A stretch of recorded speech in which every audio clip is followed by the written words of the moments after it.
দিদিদের বলতে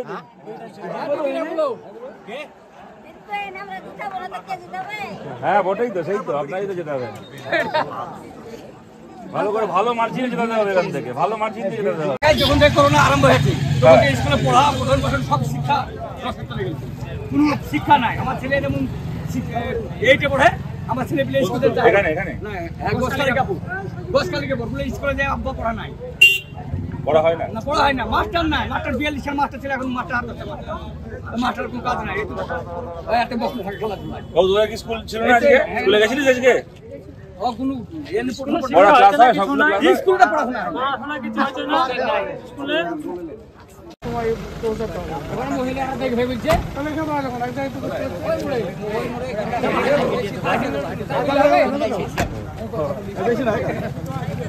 ভাই আমারটাই মরে কোথায় ওইখানে আমার এবার দারুণ কঠিন লড়াই জিতেছেন। এখানে এমনি এমনি আর কি করতে হবে জিতে? সেলিমদাকে যেতে হলে কি করতে হবে না করতে হবে আপনারাই ঠিক করবেন। খালি জেতালে হবে না, তারপর 5 বছর একসঙ্গে কাজ করতে হবে, চালাতে হবে 5 বছর একসাথে। এবং রানীনগরে এসে আমি খুব বেশি কথা কি বলবো, আপনারা জানেন গত বিধানসভায় আমরা হেরে যাওয়ার পরে, বামপন্থীরা এবং কংগ্রেস কোনো আসন না পাওয়ার পরে আমরা তারপরে বাই ইলেকশন হয়েছিল সাগরদিঘিতে। মমতা বন্দ্যোপাধ্যায় বলেন যে উনি নাকি বাংলায় বিজেপিকে হারাতে চান। সাগরদিঘিতে কিন্তু বিজেপি জেতেনি, বামফ্রন্টের সমর্থনে কংগ্রেসের নেতৃত্বে কংগ্রেস জিতেছিল। কোন বিজেপিকে ঠেকানোর জন্য নয়, কংগ্রেসের বামফ্রন্টের জোট প্রার্থীকে দলবদল করিয়ে মমতা বন্দ্যোপাধ্যায়ের এই গরুচোর কয়লাচর ভাইপো গোটা বাংলার মানুষকে এই বার্তা দিলেন যে দেখো, কংগ্রেসকে ভোট দিয়ে লাভ নেই, সিপিএম কে ভোট দিয়ে লাভ নেই, কেন ওরা জিতলে ওদেরকে আমরা কিনে নিতে পারি, তাই হয় আমাকে ভোট দেবে, আর যদি আমার বিরুদ্ধে ভোট দিতে হয় তাহলে তোমাদেরকে বিজেপিকেই ভোট দিতে হবে। বিজেপি ছাড়া বাংলায় কোনো বিরোধী দলের আমরা অস্তিত্ব রাখবো না, ওরা বার্তা দিয়েছিল। যখন ওরা এই বার্তাটা দিল, মাঝে মধ্যে তৃণমূল ব্যঙ্গ করত যে বামপন্থীরা খুব বলছিল, কংগ্রেস খুব বলছিল সাগরদিঘি মডেলের কথা, দেখো সাগরদিঘি মডেল আমরা ভেঙে দিলাম। সাগরদিঘি মডেলটা কি ছিল? সাগরদিঘি মডেল ছিল মানুষ ঐক্যবদ্ধ হয়ে লড়াই করবে, লড়াই করে চোরেদের বিরুদ্ধে, লুটেরাদের বিরুদ্ধে তাদেরকে হারিয়ে জনগণের জয় প্রতিষ্ঠিত করবে, গণতান্ত্রিক পথে লড়াই হবে। ওই মডেল হলো, ওদের পছন্দ হলো না। হিন্দিতে একটা কথা আছে, লাতকে ভূত বাতাসে নেই মানতে, যা লাথি খেয়ে বোঝার বেশি মুখের কথায় বুঝবে না। দুহাত তুলে আনন্দ করলো, দেখো সাগরদিঘি মডেল ফেল করে গেছে, সাগরদিঘি মডেল ফেল করে গেছে, সাগরদিঘি মডেল ভেঙে পড়ে গেছে, ভালো কথা। কদিন পরে পঞ্চায়েতের ভোট ঘোষণা হলো, গোটা বাংলাকে রানীনগর দেখালো। যদি সাগরদিঘি মডেল ফেল করে তাহলে বাংলা রানীনগর ভোট দেখবে, রানীনগরের মডেল দেখবে। তৃণমূলের গুন্ডা বাহিনীকে ওরা যে ভাষা বোঝে ওদেরকে সেই ভাষায় উত্তর দিয়ে এলাকা ছাড়া করার নাম হচ্ছে রানীনগর মডেল। রানীনগরের বাম কর্মী, কংগ্রেস কর্মীদের আমাদের লাখো লাল সেরাম অভিনন্দন। ওরা যে ভাষা বোঝে ওদের সঙ্গে আপনারা সেই ভাষায় কথা বলে পঞ্চায়েত এখানে আপনারা জিতেছি, যেখানে জিততে পারিনি সেখানেও আগামী দিনে জেতার প্রস্তুতি নিচ্ছি। আপনারা ভালো করে এখান থেকে জেতান, ভালো মার্জিনে, তারপরে এসে ভালো করে দুপুরে ভাত খেয়ে যাবো। আচ্ছা, এবার জিতেছেন? হ্যাঁ, খুব ভালো। আমাদের মরে যেতে হবে। জিতা কাকে বলবে, এইভাবে তো জিতবো। আমাদের ক্যাবিলা পেলোটা ক্যাবিলার লোক। ও আচ্ছা, দিদি আসি। হ্যাঁ আসি দিদি, অনেকগুলো জায়গায় যেতে হচ্ছে তো, যেতে হবে, বহরমপুর যেতে হবে আবার। পরে আপনি পঞ্চায়েতে জিতেছেন, খুব ভালো লাগলো আপনার আলাপ করে। পরে দুপুরবেলা খেয়ে যাবো, অবশ্যই আসবো, অবশ্যই আপনারা ভালো করে যেতান।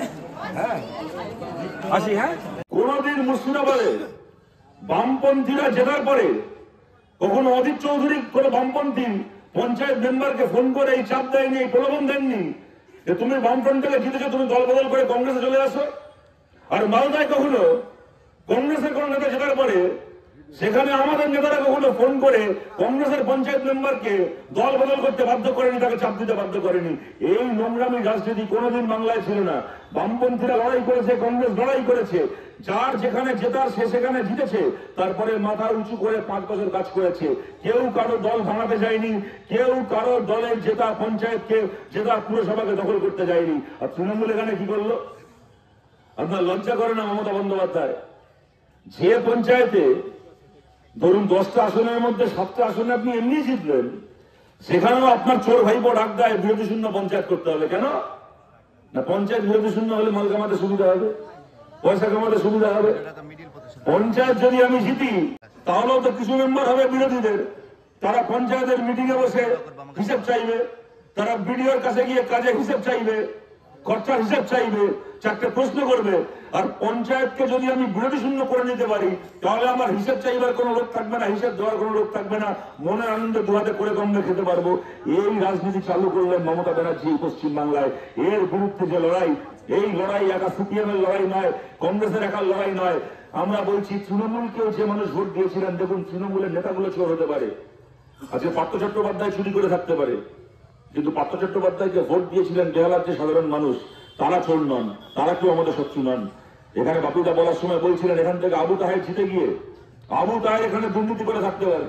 আমি আস্তে আস্তে এখানে শুনছিলাম আমাদের এক ভাই এখানে বলছিলেন নাকি এখানকার হাসপাতাল, গ্রামীণ হাসপাতাল গেট ছিল, রাস্তা গেটকে ভেঙে নতুন গেট তৈরি করছে। ওই টাকা দিয়ে হাসপাতালের ভেতর বেড বসানো যেত, ওই টাকা দিয়ে হাসপাতালের ভেতর চিকিৎসার ব্যবস্থাটাকে আরো বাড়ানো যেত, ওষুধ কেনা যেত, নতুন 2জন ডাক্তারকে আনা যেত। সেসব করবে না, ওগুলো করলে তো ইনকাম নেই, ওগুলো করলে তো কাটমানি নেই। আর তৈরি গেটকে যতবার ভেঙে নতুন করে তৈরি করবে, ততবার ইট বালি চুনসুরকির কাটমানি খেতে পারবে কন্ট্রাক্টরের কাছ থেকে। যতবার কলেজের গেটকে ভেঙে নতুন করে গেট বানাতে পারবে, তত বেশি করে ইট বালি চুনসুরকির কাটমানি খেতে পারবে। সুতরাং পয়সা যেখানে তৃণমূল সেখানে। এই যে দুর্নীতির বিরুদ্ধে লড়াই, যে কথাটা বলছিলাম, আবু তাহের এই কাজ করে থাকতে পারেন, কিন্তু তৃণমূল কংগ্রেসকে আগের বার ভোট দিয়েছিলেন মুর্শিদাবাদের যে সাধারণ মানুষ, এমনকি তৃণমূল কংগ্রেসের সাধারণ সমর্থক, তিনি চোর নন, তার কোনো দোষ নেই, তার কোনো অপরাধ নেই, তিনি আমাদের শত্রু নন। আমাদের লড়াই কতগুলো চোর নেতার বিরুদ্ধে, তৃণমূল কংগ্রেসের কোনো সাধারণ বন্ধু, সাধারণ কর্মী সমর্থকের বিরুদ্ধে আমাদের লড়াই নয়। তাদের সবার কাছে আবেদন করছি, আজকে এই যে জনগণের জোট তৈরি হয়েছে, এই জনগণের জোট খালি সিপিএম এর আর কংগ্রেসের জোট নয়। এই জোটে আপনাকেও চাই, এই জোটে আমরা আপনাকেও ডাকছি, আপনিও আমাদের সঙ্গে আসুন, আমরা একসঙ্গে লড়াই করবো, একসঙ্গে লড়াই করে এই চোরদের রাজত্বকে আমরা শেষ করব। অতীতে বহু প্রশ্নে বামপন্থীদের সঙ্গে কংগ্রেসের মতের মিল হয়নি, এটা সত্যি। তেমন আবার এটাও সত্যি, গোটা ভারতে খালি বামপন্থী সমর্থক যারা, কংগ্রেস সমর্থক যারা, তারা এটা জানেন এমন নয়। গোটা দেশে যে মানুষ আমাদের বিরোধী, যারা বামপন্থীদের বিরোধী, যারা কংগ্রেসের বিরোধী, সেই মানুষও এটা জানেন।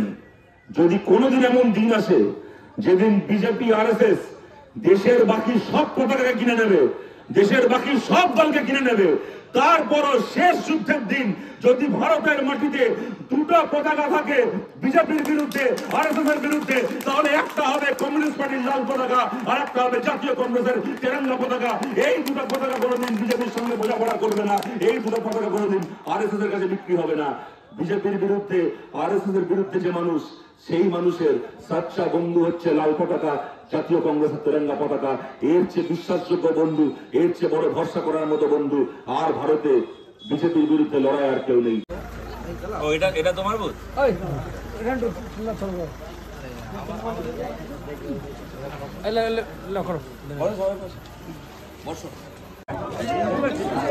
মেম্বার মোবাইলটা